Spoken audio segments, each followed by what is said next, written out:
Hey guys, what's up? This is Octopath Traveler Chapter 1 for Haunted, the Hunter. Haunted also is a pet class, so she can capture beasts and they can have various abilities. Super fun, and she's also got a bow and an axe, so she can deal quite a bit of damage, and I'm going to show you in this upcoming boss fight how much damage she can do. Okay, so I'm going to show you what you need to be successful against Gizarma, the beast that you're going to be fighting. So here's some skills that you might want to get. Thunderbird does lightning damage. The Gizarma's weak to lightning, so that's pretty key. And then the other one I got is Arrow Storm, attacks all foes 5 to 8 times with the bow. Don't necessarily need that for that boss fight, but if you get 2 abilities, then you get your passive ability, which is Heightened Senses, which gives you an increased chance of attacking first in a battle, which is always great. So I'm just going to show you. I've got some healing stuff. You should make sure you're stocked up. I've got 10 healing grapes, 10 inspiriting plums. I'm not saying you're going to need it for this, but I personally always like to be well stocked. I don't like to be scrambling for items in RPGs, for sure. That's not really what I'm interested in. I want it to be a fun time.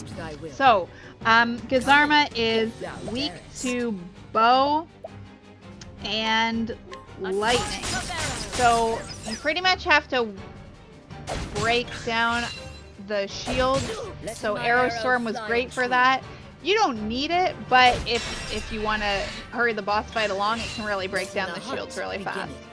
So, now that the Gizarma is broken, I'm going to call out one of my beasts. Does a fair amount of damage, right? Super cool. And we also discovered that the Gizarma is weak to sword, which is something that even though Haunted doesn't have herself, she can call out a beast that will hit her swords. So that's always an option too. So it's always good to stay healed up in a boss fight, especially when you're soloing it, because there's no one else on your party to revive you if you die. If you die, you're just dead. So, oh, that was so close. I almost was able to break down the shields in one turn, but oh well. Here we go. We're broken now. Now we can start dealing some damage. So let's do some Thunderbird. That should be fun. Yeah, so that dealt some damage, but the shields are back up. The shields for the Chapter 1 bosses come back fairly quickly, so you have to really save up your BP so that you are dealing damage during the small window you have when the shields are all down, right? It's really about economizing your time. So I'm pretty much going back and forth at this point. So the Gizarma is preparing to pounce, so it's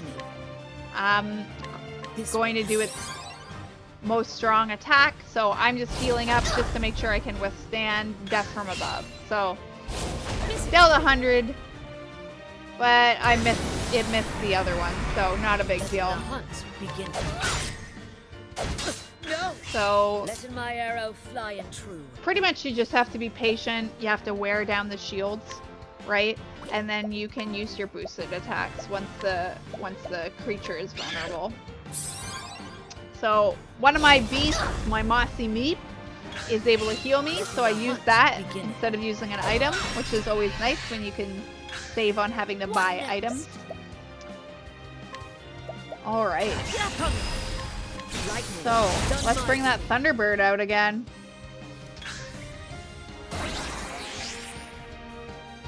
Come in, if thou darest. So I'm low on SP. This will help. Pretty key for breaking down the Gizarma, so Let my arrow fly and true. You gotta make sure that you're really stocked up.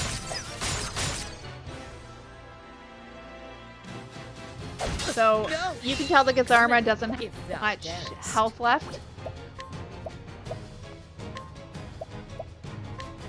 So I'm gonna call out my Mossy Meep just to make sure I'm healed up, but should be able to finish it off pretty fast. So let's see. Death from above is coming, so let's break this baby. What next? nothing. And there we go. We didn't even have to withstand another death from above because we've got our lovely pet. Okay, so at this point, the chapter is basically done. You just have some cutscenes that you have to go through. I'm gonna skip them just because you can watch those cutscenes on your own time. You can experience and enjoy the story yourself, and then you'll be able to head out of town. So head north out of the village and make sure that you start adding people to your party to make things more interesting. So there's a couple different directions you can go. You can get party members in any order you want. I'm just going to give you a recommendation of what I think. But you can, that's the best thing about Octopath Traveler is there's so many different ways you can go about your gameplay. So calling up the world map. Who do we have nearby? We've got Ophelia, who's a cleric. She'd be a great person to get because she can give you healing abilities. And then Cyrus, who's a scholar, can do some serious damage. So that is it. You can also go for Therian and Alphen. So that is it. Remember to like and subscribe, and I hope you found this helpful. See you next time.